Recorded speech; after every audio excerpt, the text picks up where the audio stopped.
성경 66권 중에서 욥기는 조금 이렇게 특이한 책이라고 볼 수 있습니다.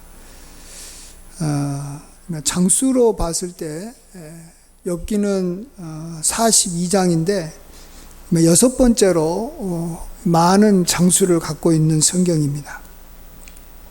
제일로 장이 많은 것은 이사야 66장이고 또 에레미야도 52장, 창세기도 50장, 또 에스겔 48장이지만 이러한 성경은 굉장히 많은 사건들을 기록합니다. 여러 가지 일들을 기록하고 또 거기에 등장하는 인물도 많고 또 기록하는 연대도 굉장히 오랫동안 그 기간을 두고 기록한 책인데 욥기는 그렇지 않습니다. 욥기는 딱 한 사람 욥에 대한 이야기를 하면서 욥과 관련돼서 그를 찾아온 세 친구, 또 나중에는 이 엘리후라는 사람까지 해가지고 이 사람들만 나오고 나머지는 없습니다. 다른 사람들은 등장하지도 않습니다.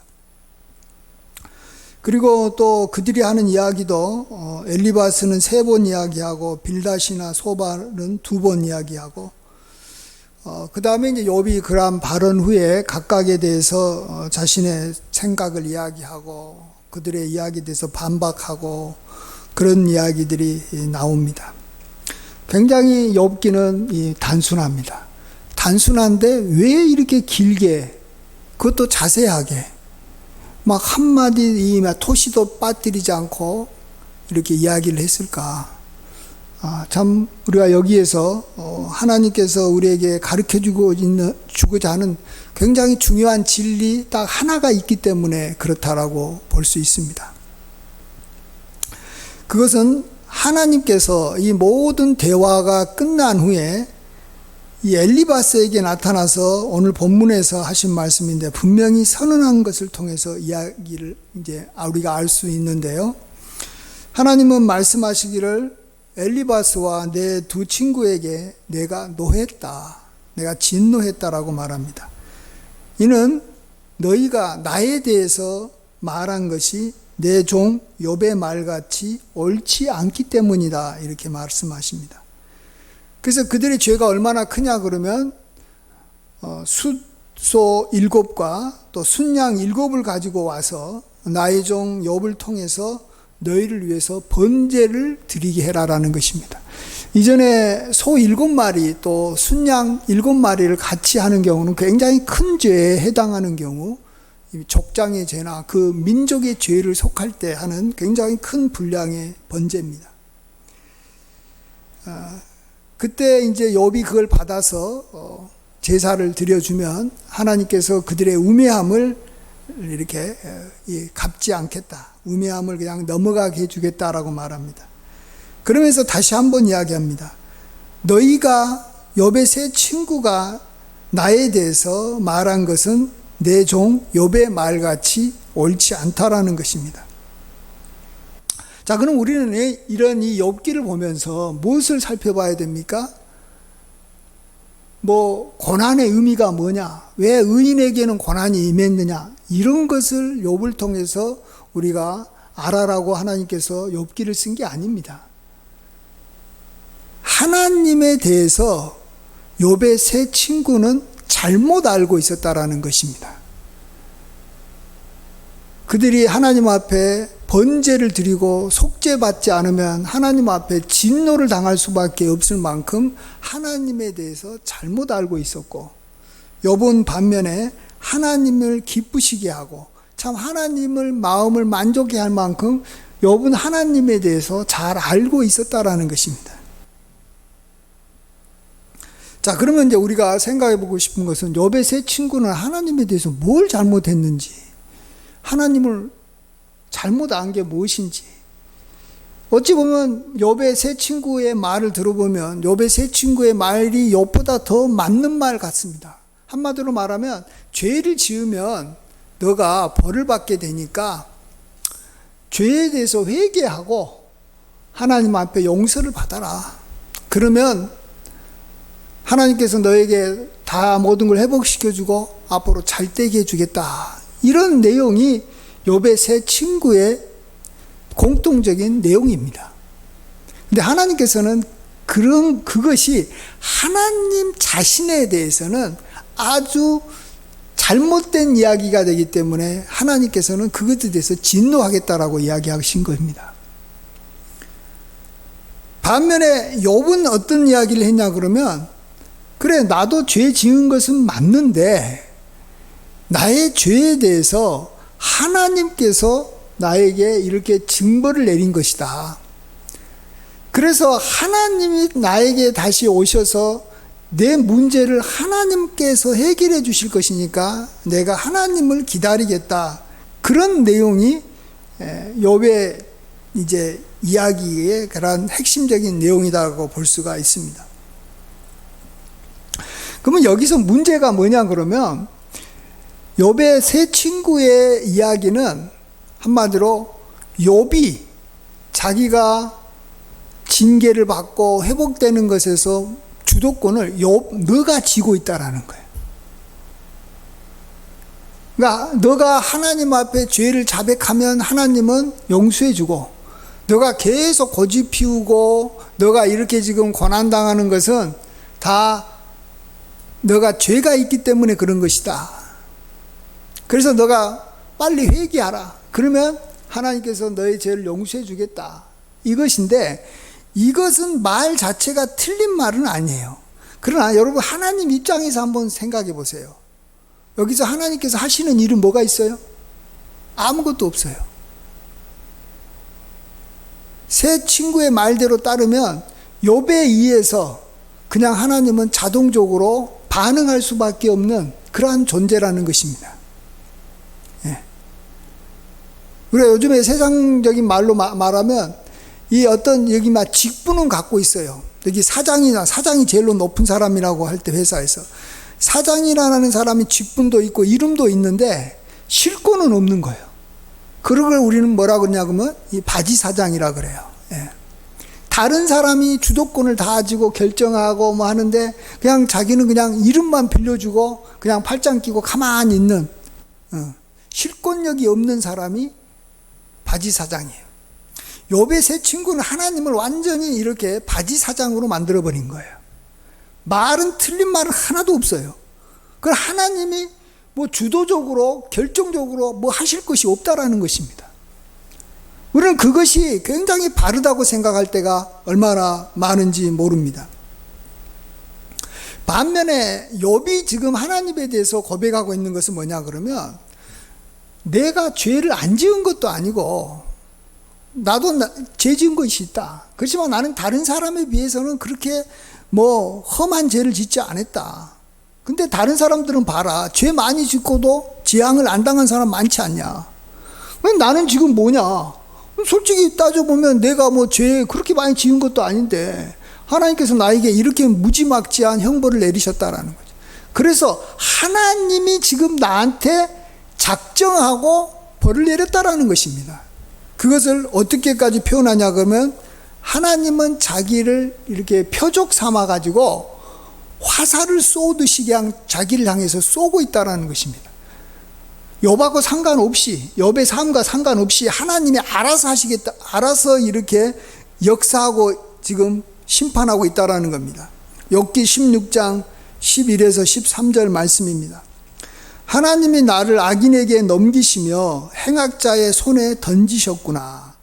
하나님이 자기를 던졌다라는 거예요. 행악자의 손에 넘겼다는 거죠. 내가 평안하더니 그가 나를 꺾으시며 내 목을 잡아 나를 부서뜨리시며, 하나님이 자기 목을 부서뜨렸다라는, 나를 세워 관역을 삼으시고 그의 화살들이 사방에서 날아와 사정없이 나를 쏘므로 그는 내 콩팥들을 꿰뚫고 그는 내 쓸개가 땅에 흘러나오게 하시는구나. 예.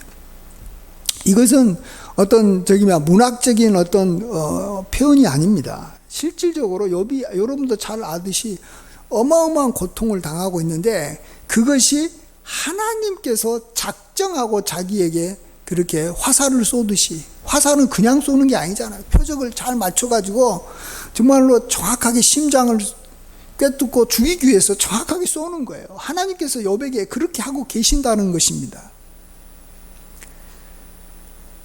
그래서 자기는 이러한 지긋지긋한 이 고통에서 벗어나는 길은 오로지 하나님이 다시 자기에게 나타나셔서 구원하는 길밖에 없다라고 이야기하고 있습니다. 욥기 19장 25절에 내가 알기로는 나의 대속자가 살아계시니 마침내 그가 땅 위에 서실 것이라. 그러니까 욥의 세 친구들은 네가 죄만 자백하면 자동적으로 하나님께서 너를 구원하실 것이다라고 말하지만 욥은 그래 그런 회개도 필요하지만 설사 회개한다고 한들 하나님이 용서 안 할 수도 있는 것이고 용서한다고 해도 그 징벌의 기간이 어느 정도 갈지 누가 아냐라는 거죠. 그래서 하나님은 어떤 프로그램에 짜인 대로 움직이는 이 로봇이 아니라는 것입니다. 하나님은 자신이 창조한 그러한 만물을 창조해 놓고 그냥 알아서 그냥 이렇게 내버려 두시고 또 자기가 선포한 말씀이나 자연 법칙에 따라서 그냥 움직이도록 이렇게 포기해 버리신 분이 아니라는 것입니다. 하나님에 대해서 연구하는 학문을 신학이라고 합니다. 신을 공부하는 학문이 신이잖아요. 근데 이렇게 신학에서 하나님에 대한 것을 크게 두 개로 나누면 여기면 무신론, 하나님이 안 계신다라고 하는 무신론이 있고 또 유신론, 하나님이 계신다, 있다라는 유신론이 있어요. 근데 이 유신론 중에도 물론 여러 가지로 나눌 수 있겠습니다만 그냥 크게 두 가지로 말하면 유신론적 이 자연관이 있어요. 이건 뭐냐면 하나님께서 온 천지를 창조하시고 능력이 많으신 분인데 천지를 창조하고 난 다음에 그냥 자연 법칙에 이렇게 내버려 두고 하나님은 이제 관여를 하지 않는다는 거예요. 창조한 것은 맞는데 그 어떤 이 법칙도 만들고 난 다음에 그 법칙에 따라서 움직이게 내버려 준다라는 거예요. 반면에 이 같은 하나님이 있다라고 믿는 이 유신론 중에 여기 섭리관이 있어요. 그것은 하나님이 창조한 후에도 섭리와 기적을 통해서 이 세상의 역사와 개인의 삶에 끊임없이 개입하시는 하나님이라는 것입니다. 우리가 잘 알듯이 여기서 이제 이런 신학 가지고 이야기하면 욥의 세 친구는 유신론적 자연관이에요. 자기가 알고 있는 말씀에 따라서 법칙에 따라서 하나님은 그냥 자동으로 이렇게 움직이는 분. 다른 말로 하면 하나님께서 개입할 필요가 없는 것. 요즘 말로 말하면 사람이 어떤 이 회사로 말하면 어떤 여기 사장님이 회사를 이끌어가는 게 아니라 시스템이 이끌어가는 거예요. 시스템이. 그 회사의 어떤 규칙이나 룰에 따라서 움직이는 거예요. 법에 따라서 움직이는 것이지 어떤 이 권력 있는 사람이 자기의 어떤 의지나 어떤 결단을 가지고 어떤 것을 시행하거나 그러지 못하게 만드는 거예요. 요즘 민주주의 사회에서는 굉장히 그런 것들을 좋아합니다. 어떤 개인의 어떤 이 발언에 의해서 개인의 어떤 판단에 의해서 뭔가가 움직이지 말고 오랫동안 우리가 지켜왔던 이 전통에 따라서 나아가서 우리가 같은 여러 사람들이 만들어 놓은 어떤 도덕적인 어떤 그 윤리에 따라서 사람들이 움직여야 되지 않느냐 이렇게 이야기하고 있는데 그건 이제 세상 사람들이 봤을 때는 저 세상 원리가 그것이 맞을 수도 있어요. 그러나 하나님 입장에 봤을 때는 하나님은 분명히 우리의 삶에 개입하고 하나님의 판단이 있고 하나님의 결정이 있음에도 불구하고 하나님은 좀 가만히 계시라고. 하나님은 가만히 계시고 우리가 알아서 착하게 살면 하나님께서는 우리에게 상을 주시고 우리가 알아서 죄 지으면 하나님께서 그 법칙에 따라서 벌을 내리시지만 하지 하나님께서는 관여하지 마시라라고 우리가 보통 이야기한다면 하나님은 어떻겠어요? 하나님은 자기를 바지사장으로 여기기 때문에 하나님은 굉장히 진노하신다라는 겁니다. 그걸 하나님께서는 가만두지 않아요. 욥의 세 친구를 하나님께서 가만두지 않겠다라는 거예요. 내가 속죄하지 않으면 너는 내가 우매한 자라고 말하고 내가 너에게 진노하겠다라고 말한 것입니다. 여러분 우리 신앙생활을 잘 생각해 봐요. 우리 신앙생활이 욥의 세 친구처럼 우리가 만일 하고 있다면 이건 굉장히 믿음 있어 보이고 굉장히 뭐가 멋있는 거, 뭔가 이렇게 뭔가 이렇게 좀 깔끔한, 어찌 보면은 뭔가 좀 이렇게 좀 이렇게 여기 정돈이 되어 있는, 그래서 뭔가 어떤 이렇게 룰에 따라서 움직이는 아주 이 수준 높은 신앙생활을 하고 있다고 생각할지 모르겠습니다만, 하나님은 그런 사람을 결코 좋아하지 않으십니다. 하나님은 본인이 모든 것에 관여하고 모든 것을 자기가 결정하고, 그래서 하나님을 경외하고 하나님께서 어떤 일을 행하실지 우리 인간이 예측을 못하게 하시는 분이시지, 하나님이 대충 이렇게 하겠다, 내가 이런 정도 죄 지면 이렇게 벌 내리고 이렇게 착하게 살면 이렇게 하나님께서 하겠다라고 우리가 이 생각한 있던 바운더리 안에 계시는 하나님이 아니시다라는 것입니다. 그래서 우리가 이제 다른 건 몰라도 우리가 만일 이 고통을 당한다고 한다면, 가장 우리가 이 욥을 생각하면서 우리가 본받을 수 있는 게 뭐냐 그러면, 이 말이 어쩌면 굉장히 자기 변명이 될 수도 있고, 또 뭐 다른 사람이 봤을 때 기분 나쁠 수도 있을 거예요. 욥의 세 친구들이 욥이 하나님이 나에게 벌 내리는 것이지 내가 죄 지어서 벌 내린 거다라고 하니까 욥의 세 친구들이 얼마나 화를 내는지 모릅니다. 네가 뭔데 하나님을 그렇게 무자비한 사람으로 만들어버리고, 네가 그렇게 뭐 깨끗하냐, 네가 뭐 얼마나 잘났으면 너 죄 때문에 그런 것이 아니라 하나님께서 의도적으로 너를 갖다가 이렇게 고난 줬다라고 말하는데 그게 말이 안 되지 않냐 하면서 고난받을 그런 이 반박을 받을 수 있는 그러한 말입니다. 그럼에도 불구하고 우리는 그런 고백을 할 줄 알아야 됩니다. 하나님께서 나에게 고통을 주셨다라는 거예요. 하나님이 나에게 고통을 주셨다. 그렇다면 우리가 사실 어떻게 보면 의롭게 산다고 한들 그 고통이 사라지는 것도 아니에요. 하나님이 나에게 고통을 주신 거니까 그 이유는 몰라요. 그리고 또 보세요. 하나님께서 정말로 죄 지은 사람을 벌한다고 한다면 이 세상에 진짜로 죄 지은 사람이 그렇게나 많은데 하나님께서는 다 그 사람들에 따라서 정확하게 그 죄의 양만큼 벌을 내리냐? 결코 그렇지 않잖아요. 어떤 사람은 그냥 하나님께서 참고 기다리고 벌을 안 내려요. 그래서 내가 벌 안 받고 산다고 내가 의롭게 살고 깨끗하게 사는 건 아니에요, 절대. 모든 것은 하나님의 그냥 결정에 따라서 이루어지는 거예요. 하나님 마음이에요, 한마디로 말하면. 하나님 마음이에요. 그러한 이 생각을 하는 그러한 욥처럼 우리가 생각을 해야지 하나님께서 기뻐하십니다. 그래서 욥과 비슷하게 기도한 사람들이 제가 성경에서 한 두 사람 정도 생각해 봤는데, 한 사람은 이사야 선지자입니다. 이사야 선지자 지금 우리가 새벽 기도에서 보고 있는데 이사야 63장 17절에 그는 이렇게 기도합니다. 여호와여 어찌하여 우리로 주의 길에서 떠나게 하시며, 여기 보세요. 여호와께서 우리로 하여금 주의 길에서 떠나게 했다라는 거예요. 우리가 떠난 게 아니라 여호와께서 떠나게 했다라는 것이에요. 또 우리의 마음을 완고하게 하셨다라는 거예요. 우리의 마음을 완고하게 했다.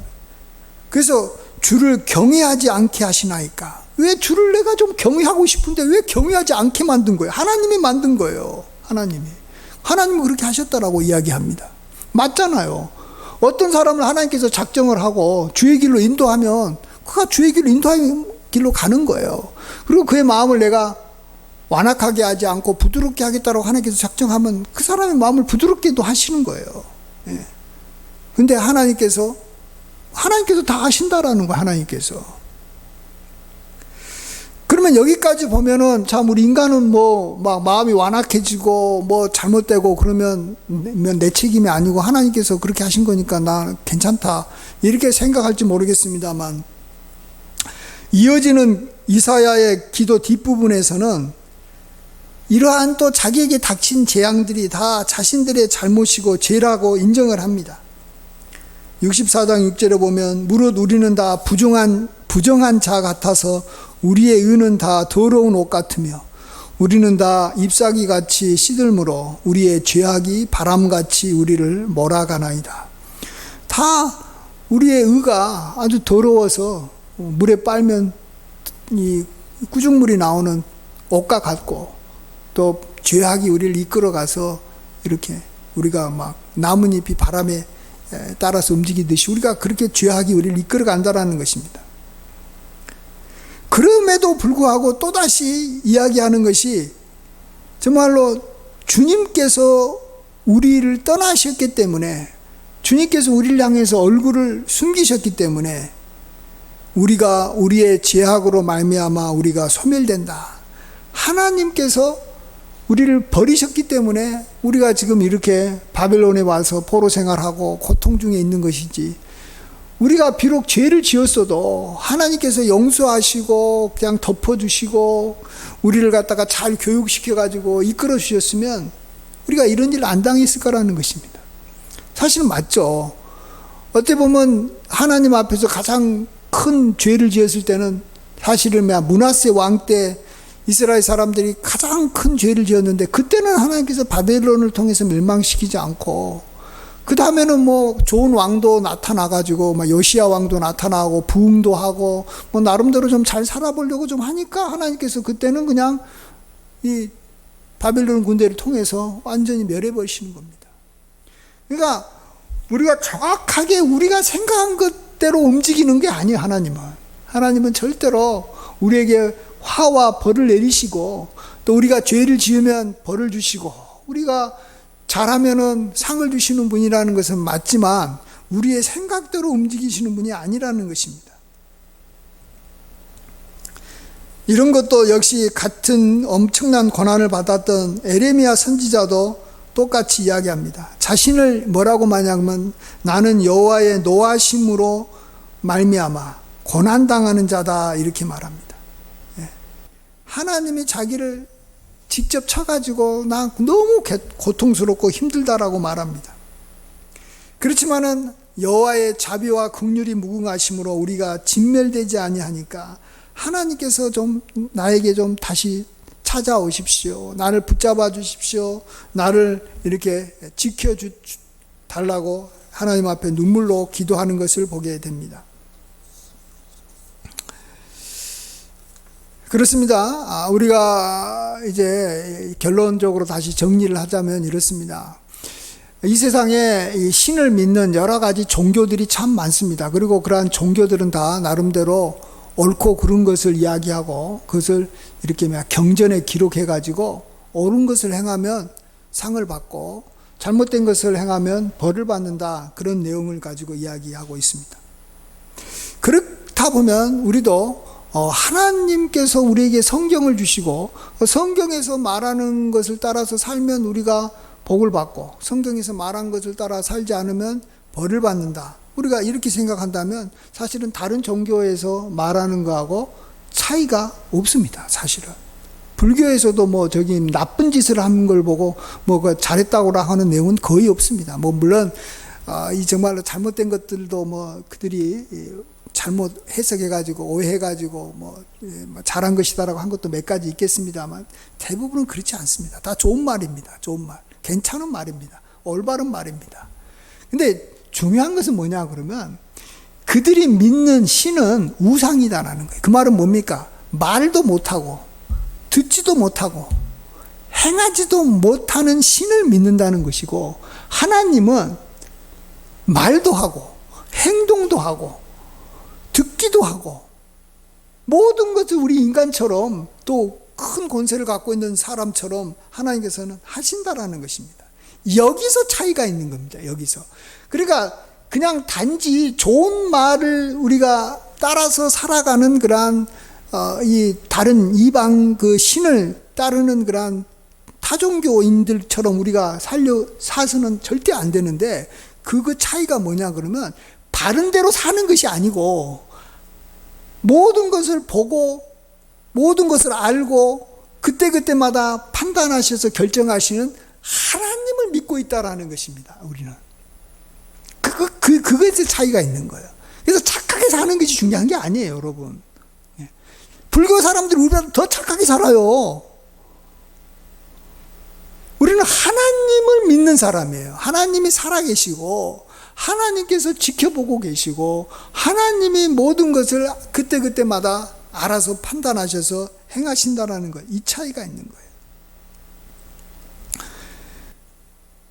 그래서 이사야 41장에서 하나님께서는 뭐라고 말씀하시냐면 우상들을 한번 다 모아가지고 다 내 앞에 한번 집결시켜놔 봐라. 그런데 그들에게 한번 그들이 우리에게 화를 내리는지 복을 내리는지 한번 그들이 그런 것들을 내릴 수만 있으면 한번 해봐라는 거예요. 우상이 화를 내릴 수 있어요? 복을 내릴 수 있어요? 아무것도 못해요. 과거에 대해서 있었던 일을 그가 우리에게 알려줄 수 있어요? 앞으로 미래에 있는 이야기를 우리에게 보여줄 수 있어요? 아무것도 못하는 거예요. 근데 하나님은 다 아시는 거예요. 작정해서 화를 내릴 수도 있고 복을 내릴 수도 있고 미래에 무슨 일이 있을지 우리에게 말도 해줄 수도 있고 또 과거에 있었던 이야기 비밀들을 다 우리에게 다시 알려줄 수도 있는 일을 하나님께서 하신다는 겁니다. 그래서 결론적으로 우리는 하나님에 대해서 예측할 수가 없는 것이고 우리 장래에 대해서도 우리가 알 수가 없는 거예요. 이게 하나님을 잘 믿고 있는 사람이에요. 욥과 같은 사람이에요. 근데 너무 나는 다 알아. 하나님은 어떤 분이신지 나 알아. 말씀대로 살면 하나님께서 우리에게 복을 주시고 말씀대로 안 살면 복을 안 내리신 분이야. 근데 그러한 말씀 중에서 이 사도 바울은 하나님에 대해서 이렇게 고백을 합니다. 로마서 11장 33절 36절에 깊도다 하나님의 지혜와 지식에 풍성하며 그의 판단은 헤아리지 못할 것이며 그의 길은 찾지 못할 것이로다. 누가 주의 마음을 알았느냐? 누가 그의 모사가 되었느냐? 누가 주께 먼저 드려서 갚으심을 받겠느냐?